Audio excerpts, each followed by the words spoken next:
E3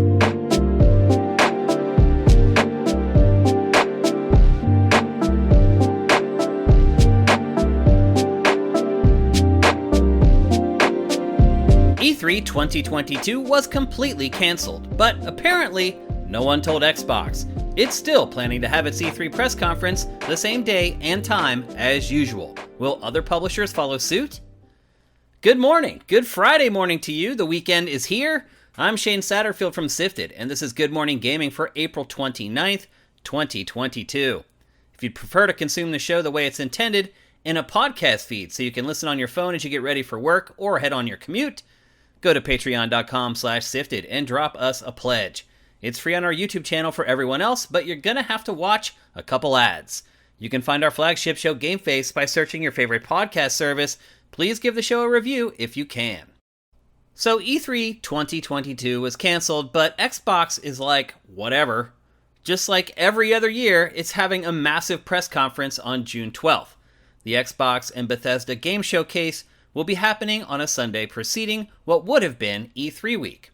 It will also begin at its normal time of 1 p.m. Eastern, 10 a.m. Pacific. The show will only exist as a live stream and will not have in-person attendance, which is a bummer. According to Xbox's announcement, the Xbox and Bethesda Game Showcase will include everything you need to know about the diverse lineup of games coming soon to the Xbox ecosystem, including upcoming releases to Game Pass on Xbox and PC. This is all great news. Now, the big question is whether other publishers will do the same.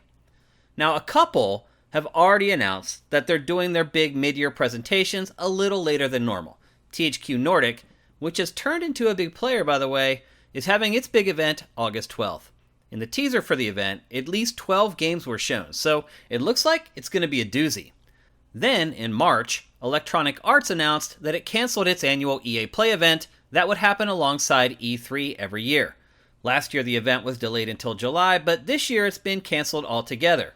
In a statement to IGN, EA explained, "We love EA Play, as it's our way of connecting with our players and sharing what's new with all of you. However, this year things aren't lining up to show you everything on one date. It sounds like we'll be getting individual events later this year, but it's a shame because EA would have had a great E3 lineup with Star Wars Jedi Fallen Order 2, the Dead Space remake, and whatever the replacement for FIFA is going to be called. So that's two big boys who already took their balls and went home, but what about everyone else? I have a feeling some of them will be looking at things the way EA is. Do they have enough to show at one given moment? PlayStation, I think, is a given. While I think it may come a week or two before or after the usual E3 slot, I do think that Sony will try to do something to counter-program against the Xbox presser. If it wasn't planning on doing anything before, it will now.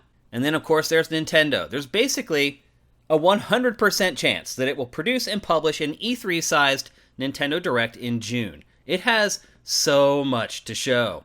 The sequel to Breath of the Wild, Bayonetta 3, Splatoon 3, Pokemon Scarlet and Violet, Xenoblade Chronicles 3, Metroid Prime 4, fingers crossed, and so many more. It's just too much and too big for Jeff Keighley's Summer Games Fest to contain. Oddly enough, I believe some of the Japanese publishers are more likely to do something in the appropriate window.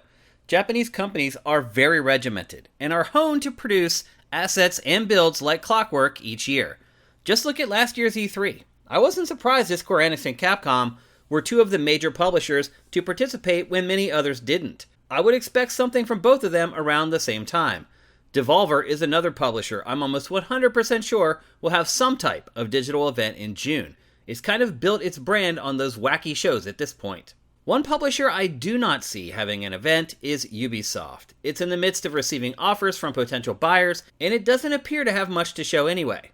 We just recently got a report that a lot of its franchises just aren't ready to be shown yet and probably aren't going to be released for another year or more, so I just don't see it happening. The company has also been bleeding up to 12% of its talent over the last year and a half.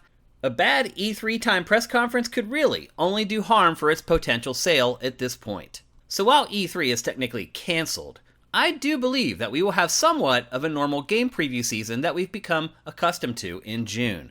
With Microsoft announcing something so early, it will only convince more publishers to jump aboard. it appears that we might be saved by the ghost of E3's past. And now for a couple more stories from the top of your sifts.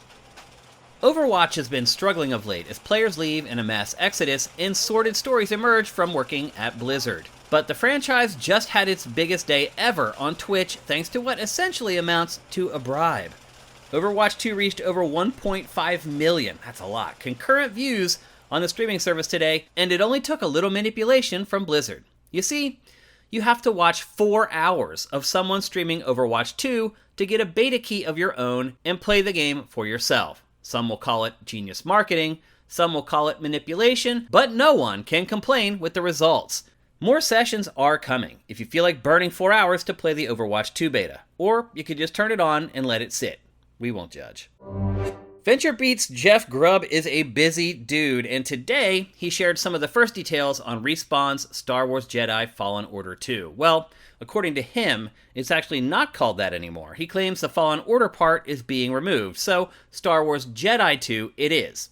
Grubb also claims that it will be exclusive for PS5 and Xbox Series consoles and PC. He mentions that he's heard that we'll see a good bit of the game at Star Wars Celebration, but it won't actually release until 2023. The first game was my game of the year in an admittedly weak year for game releases, so I have high hopes for this sequel.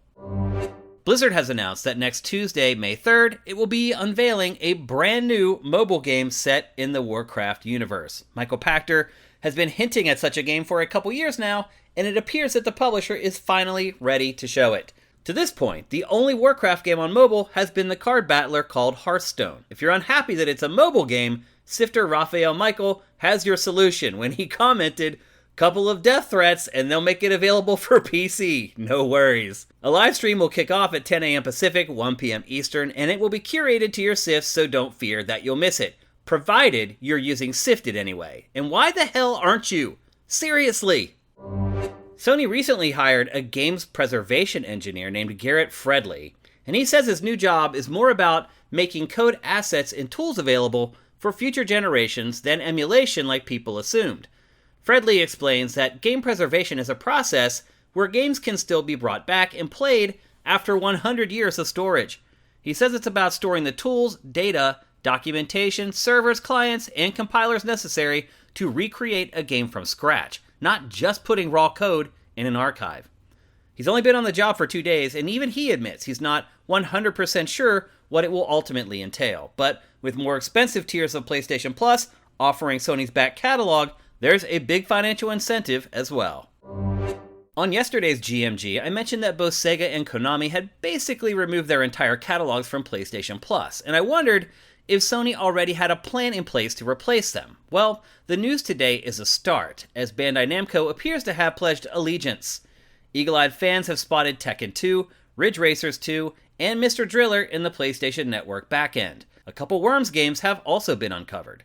So the service lost 60 games yesterday and gained 5 today. Just 55 more to go.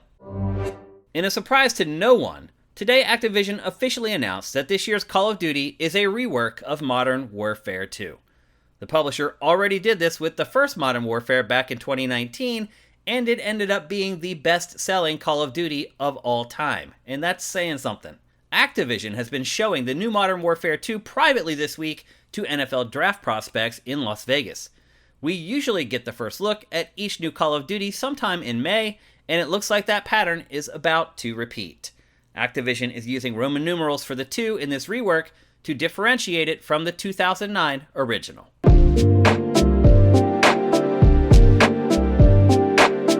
Let's take a break, and when we come back, we'll tackle today's boss fight.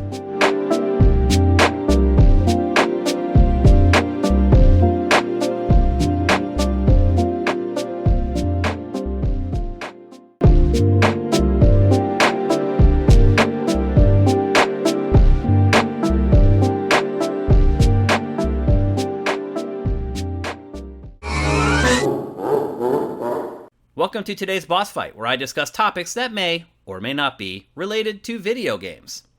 So the creator of Sonic the Hedgehog, Yuji Naka, helmed one of the worst games in recent memory. Now, he's saying that its poor quality isn't his fault, but is he really telling the truth? One of the biggest stories of 2021 was just how bad Yuji Naka's Balan Wonderworld was. It was undoubtedly one of the worst games of the year and easily the worst game with a semi-decent budget. In fact, I can't remember a game with a decent budget that was as bad as that one in the last decade. That's how bad Balan Wonderworld is. Well, now Naka is claiming that he was removed as the game's director 6 months before it launched. He claims he's filed a lawsuit against Square Enix for his termination, but only now is able to speak about it. His allegations are serious and eye-opening. In a series of tweets, he claims that the game was not finished and he was forcibly removed from the project. He also claims that he tried to protect the integrity of the game's music production and it caused issues with management. He also tweeted that he was blamed for the relationship with co-developer Arzest being ruined because he pushed back on buggy code the studio had submitted. He also asserts that he was banned from retweeting, liking, or responding to comments on social media regarding the game. Above all, he apologizes to fans for representing a game that turned out to be terrible. There's no denying that Balan Wonderworld essentially destroyed Yuji Naka's career. So, if he believes that it's Square Enix's fault, he certainly has grounds to file a lawsuit, but it was already headed in a bad direction. As I said, he created Sonic the Hedgehog and really excelled during the Sega Genesis era. For all intents and purposes, he was Sega's answer to Shigeru Miyamoto for a spell. His Sonic team built the Sonic brand, but also acted as sort of tastemakers at Sega during its Dreamcast era and beyond. It was also responsible for one of the most groundbreaking console games of all time, Phantasy Star Online. Back then, if something had Sonic Team's name on it, you paid attention to it. At the same time, he was responsible for a lot of the first-party output for Dreamcast, and the console quickly failed. He continued on that role as Sega went multi-platform, and its new games continued to underperform. The first cracks really started to show with Sonic Adventure 2. The first Sonic Adventure was more of a technical showcase than a great game, but it showed some promise. Its sequel never really built on that, though. It relied instead more on gimmicks with the Dreamcast VMU memory cards. After the release of Phantasy Star Online, Naka's career would begin a steady decline, and that decline began with Billy Hatcher. It was a GameCube game about rolling a massive egg around. I'm not kidding. It was a bizarre concept at the time, and it's still bizarre today. And this has really been the root of his issues. He followed up with an equally unappealing game called Rodea the Sky Soldier in 2015, 12 years later. His projects have become increasingly strange over time, and Balan Wonderworld was the tipping point. Naka is trying to blame the game's poor quality on being removed from the project 6 months before it was released, but by then, a game's course is predominantly set.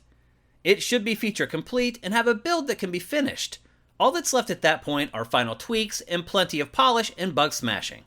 Naka also claims that Square Enix forced the game to be released before it was complete and became angry with him when he pushed back on code filled with bugs from a development partner. But the problems with Balan Wonderworld have nothing to do with bugs. In fact, I don't remember the game ever crashing on me.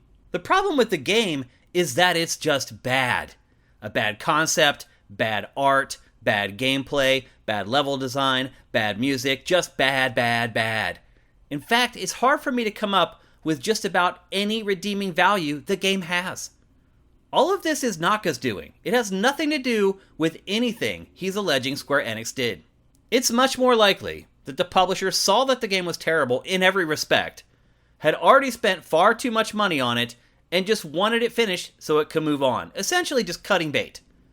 Naka complaining or slowing down that process would most certainly grate on the nerves during that time period, because you would then realize that even then, he was still unable to see that his concepts weren't working and are completely alien to any sort of lucrative market. Naka left Sega in 2006, launched his own game studio, and never released anything of significance. 12 years later, he joined Square Enix, where for some idiotic reason, the publisher handed him a development studio and let him make Balan Wonderworld. That's on Square Enix. It was a nostalgia play that blew up in its face. By the end of 2021, he was out at Square Enix, and he learned how to program mobile games. He released one, no one cared, and then he said he might retire. With all due respect to what the man accomplished in the 16-bit era, and somewhat in the Dreamcast era, he has to be one of the most overrated game developers of all time. It's remarkable that he managed to stay relevant until just last year. I've been lucky enough to meet Yuji Naka multiple times, and he is undoubtedly one of the most affable, approachable game developers I've ever been around.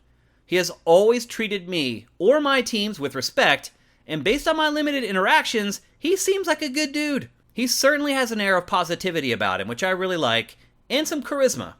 And I'm sure most of his teams enjoyed working for him, but sometimes the writing is on the wall, and in this case, it had been on the wall for so long that perhaps it had faded and Square Enix was no longer able to see it. I have no doubt that he will be successful in whatever he decides to do next, but game development hasn't been a strength of his for a long, long time. I think this is a cautionary tale as well. Naka comes off as a nice guy, and really, he is.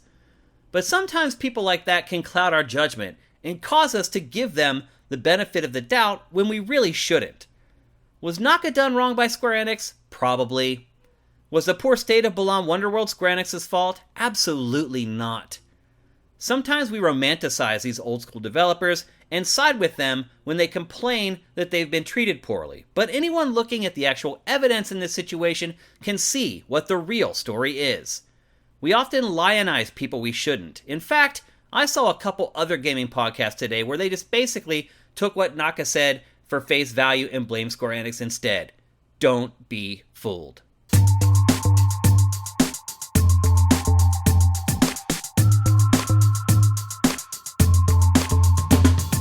Thanks for listening to Good Morning Gaming. I appreciate every single one of you who listens to GMG. I'm Shane Satterfield. Follow me on Twitter at Dinfire and follow Sifted at Sifted Games. And when you're done there, head to patreon.com/Sifted and drop us a pledge. The show will be back on Monday, but until then, seize this weekend because there will never be another.